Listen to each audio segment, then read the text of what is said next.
Deuteronomy chapter 33, New International Version. This is the blessing that Moses, the man of God, pronounced on the Israelites before his death. He said, "The Lord came from Sinai and dawned over them from Seir. He shone forth from Mount Paran. He came with myriads of holy ones from the south, from his mountain slopes. Surely it is you who love the people. All the holy ones are in your hand. At your feet they all bow down, and from you receive instruction. The law that Moses gave us, the possession of the assembly of Jacob. He was king over Jeshurun when the leaders of the people assembled, along with the tribes of Israel. Let Reuben live and not die, nor his people be few."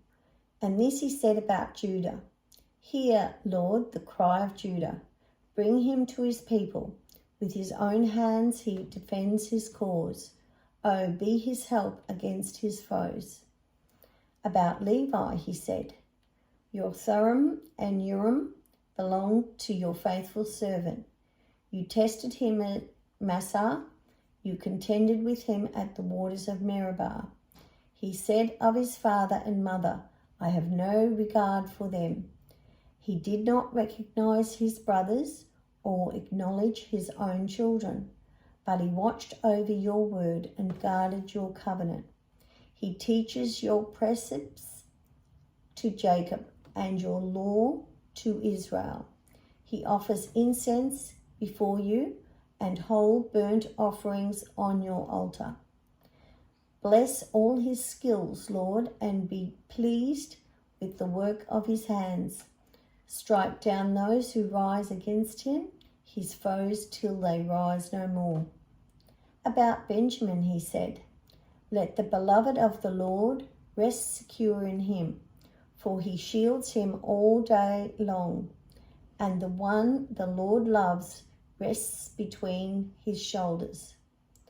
About Joseph he said, "May the Lord bless his land with the precious dew from heaven above, and with the deep waters that lie below, and with the best the sun brings forth, and the finest the moon can yield, with the choicest gifts of the ancient mountains, and with the fruitfulness of the everlasting hills, and with the best gifts of the earth and its fullness, and the favour of him who dwelt in the burning bush.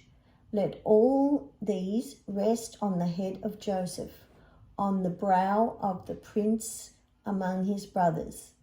In majesty he is like a firstborn bull. His horns are the horns of a wild ox. With them he will gore the nations, even those at the end of the earth. Such are the 10,000s of Ephraim, such are the thousands of Manasseh." About Zebulun he said, "Rejoice, Zebulun, in your going out, and you, Issachar, in your tents. They will summon people to the mountain, and there offer the sacrifices of the righteous. They will feast on the abundance of the seas, on the treasure hidden in the sand." About Gad he said, "Blessed is he who enlarges Gad's domain. Gad lives there like a lion, tearing at arm or head. He chose the best land for himself. The leader's portion was kept for him when the heads of the people assembled. He carried out the Lord's righteous will and his judgments concerning Israel." About Dan he said, "Dan is a lion's cub, springing out of Bashan." About Naphtali he said, "Naphtali is abounding with the favour of the Lord and is full of his blessing, and he will inherit southwards to the lake." About Asher he said, "Most blessed of sons is Asher. Let him be favoured by his brothers, and let him bathe his feet in oil.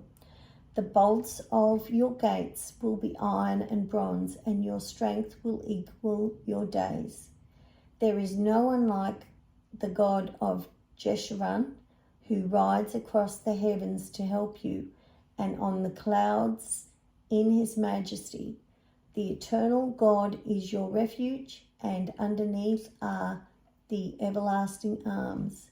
He will drive out your enemies before you, saying, destroy them. So Israel will live in safety, Jacob will dwell secure, in a land of grain and new wine, where the heavens drop dew. Blessed are you, Israel, who is like you, a people saved by the Lord. He is your shield and helper and your glorious sword. Your enemies will cower before you, and you will tread on their heights.